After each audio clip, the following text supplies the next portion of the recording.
Hola, ¿qué tal? Mi nombre es Iván Ricardo Paredes Avilés y sean bienvenidos a mi examen argumentativo oral de la clase Modelación Computacional de Sistemas Electromagnéticos, en el que justamente vamos a hacer una simulación acerca del frenado magnético. A continuación, haremos mención a algunas de las leyes que aplicaremos en el sistema. Entonces, las corrientes de Eddy también son llamadas corrientes de Foucault o corrientes parásitas. Se producen cuando un campo magnético variable atraviesa un conductor eléctrico. El movimiento relativo induce una circulación de electrones dentro del conductor, la cual sería la ley de Faraday, y a su vez estas corrientes crean electroimanes con campos magnéticos que se oponen al efecto del campo magnético aplicado, en el cual pues aplicaríamos la ley de Lorentz. Una vez que explicamos en qué van a estar aplicadas estas leyes que mencioné anteriormente, tenemos esta siguiente ecuación, la cual obtenemos a través de la segunda ley de Newton. Como podemos ver aquí, F es igual a masa por aceleración, pero si lo igualamos a cero, obtenemos aceleración menos fuerza entre masa es igual a cero. Pues básicamente es la misma forma de la ecuación de acá arriba, con la excepción de que aceleración nosotros lo cambiamos por la derivada de la velocidad. Como podemos recordar, la derivada de la velocidad pues, nos da la aceleración, y al revés, si queremos la posición, tenemos que aplicar un integral. Además, la fuerza se divide pues en dos fuerzas, la cual la primera de ellas va a ser la fuerza de gravedad, y después la otra va a ser una fuerza debida a las corrientes de Eddy. Ya que la fuerza de las corrientes de Eddy va a estar en una fuerza contraria a la de la gravedad, pues entonces la marcamos como si fuera negativa. Algo que debemos tomar en cuenta es que la velocidad terminal se dará justo cuando la fuerza generada por las corrientes de Eddy sean iguales que las fuerzas generadas por la fuerza de gravedad, ya que en ese momento se eliminaría el segundo término y concluiremos con la ecuación aceleración es igual a cero, lo cual implica una velocidad constante y, en pocas palabras, la terminal.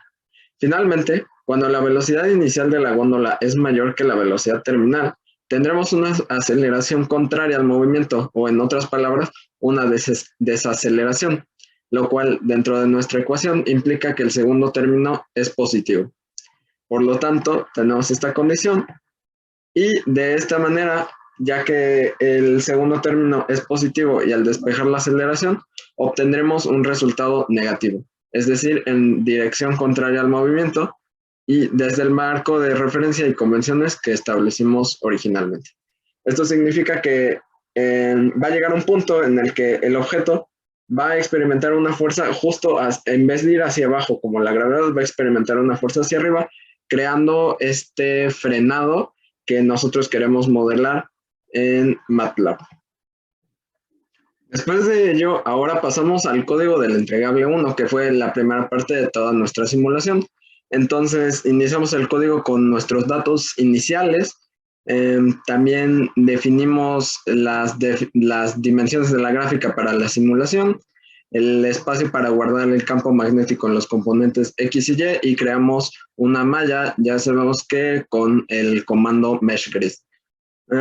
Pues básicamente en este código declaramos nuestros datos y valores iniciales con valores predeterminados, como por ejemplo el valor de μ, y después agregamos nuestros puntos críticos en las dimensiones de la gráfica para nuestros dos ejes, X y creamos el espacio de los vectores en el gráfico para poder después crear la malla del campo electromagnético. Después de esto, hacemos el recorrido de las cargas para calcular el campo magnético. Definimos lo que va a ir en el eje Y, en el eje Z, y después en este bloque se crean tres variables conforme a R para poder calcular el recorrido de las cargas que se van a generar en el campo magnético. En este siguiente bloque creamos cuatro variables de X en el campo magnético para poder hacer el cálculo de las dimensiones y de las características en el eje Y para el campo magnético, así como igualmente se hacen para el eje Z.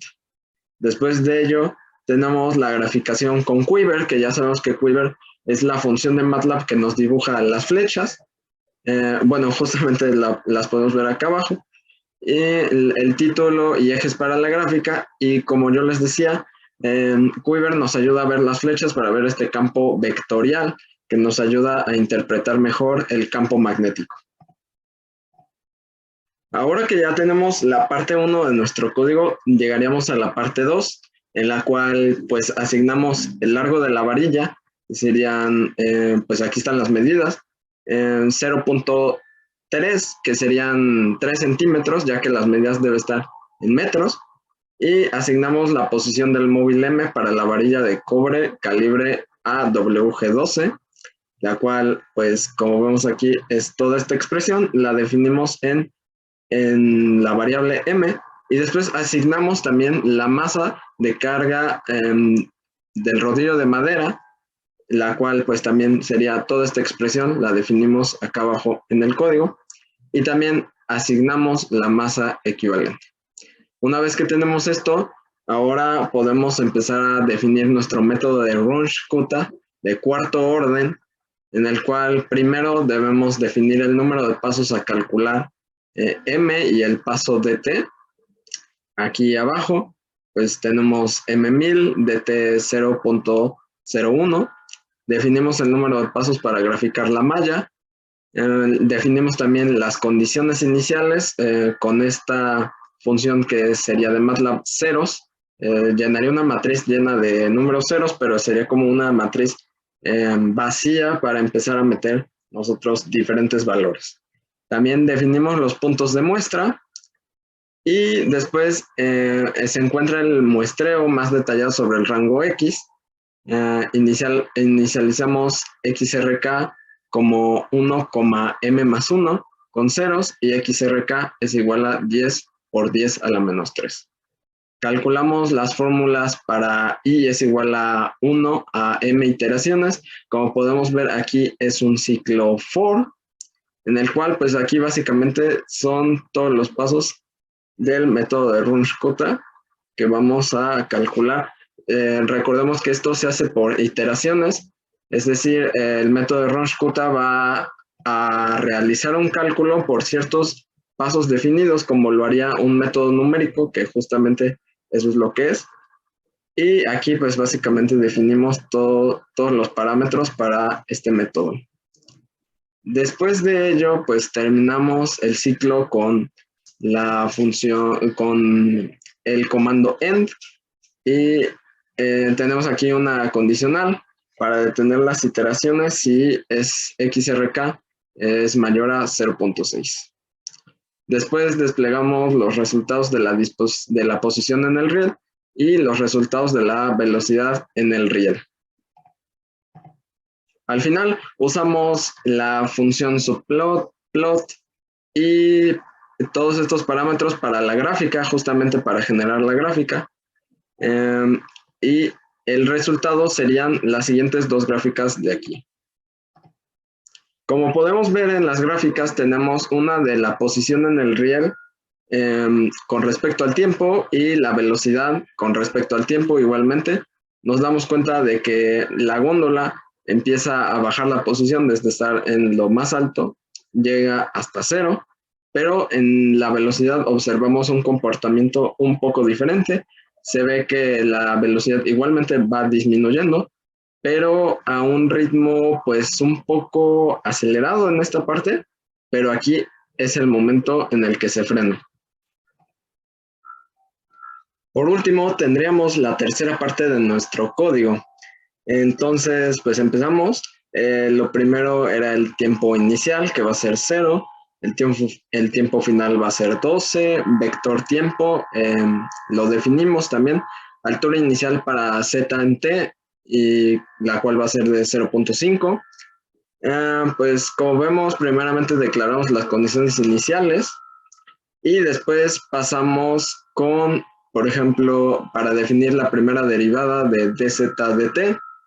Después resolvemos la ecuación diferencial para z con respecto al tiempo. Con esta función aquí lo definimos. Graficamos la función con plot sería T en el eje X y Z en el eje Y. Y después tendríamos el título Magnetic Fall, título del eje X, título del eje Y, y obtendríamos una gráfica como esta, en la cual podemos ver la altura y la caída respecto al tiempo. Entonces, pues básicamente aquí podemos ver que la altura pasaron 2 segundos, bajó aproximadamente 0.1 metros. Esto se mantuvo hasta el momento más o menos como el segundo 7, que aquí se puede ver claramente el frenado. El rodillo iba pues descendiendo a esta velocidad y después aquí viene una frenada y empieza a descender con mayor, pues no, más bien con menor velocidad. Y pues como podemos ver aquí, por ejemplo, fueron de 7 a 12, son 5 segundos, en los cuales no logró bajar ni siquiera 0.1 metros. Entonces podemos observar una desaceleración, pues técnicamente muy fuerte, la cual pues también debemos de tener en cuenta porque recordemos que la góndola trae personas que no están muy bien preparadas para a lo mejor fuerzas G muy altas, y por eso debemos de tener en cuenta esta desaceleración que incluso podría llegar a ser perjudicial para la salud de algunas personas. Después de esto, pues tenemos la definición de la función de la caída dz dt con parámetros t, x, dz dt y fall. Se asigna la masa 0.01, asignamos la gravedad, ya sabemos que es 9.81 metros por segundo al cuadrado. Asignamos la permeabilidad relativa máxima para MetGlass. Esta vez sería de 1.000.000, como vemos aquí. Asignamos la permeabilidad del vacío, ya sabemos que pues también puede ser representada como mu 0. Asignamos el radio y después también asignamos resistividad, asignamos la constante F es igual a M por G, asignamos la constante 2, la cual podemos ver aquí, K es igual a K1 entre K2. Asignamos la primera derivada y después de esto asignamos ahora la segunda derivada para la posición. Estas son las fórmulas, las definimos igualmente en el código de acá abajo y finalizamos la función fall. Hasta aquí pues termina la parte de nuestro código y ahora solo me gustaría concluir con cuáles fueron mis aprendizajes. La verdad fue muy bueno para mí haber visto estas nuevas técnicas porque ampliaron mi conocimiento acerca de MATLAB. Por ejemplo, vimos el método de Runge-Kutta, que también nos podría ayudar para cualquier otro proyecto en el futuro. No sé, también vimos uno de una recta de mínimos cuadrados, pero también pues me ayudó mucho igual a practicar mis habilidades en MATLAB. Ya sabemos que crear gráficas siempre es útil para un proyecto como este. Nos permite conocer de manera pues visual cómo está sucediendo un movimiento o algo que esté sucediendo. Por ejemplo, también la gráfica del campo magnético pues es algo que difícilmente nos podemos imaginar y MATLAB siempre es una herramienta muy interesante y muy buena para realizar estos cálculos que se nos piden a veces para este tipo de proyectos. Muchas gracias.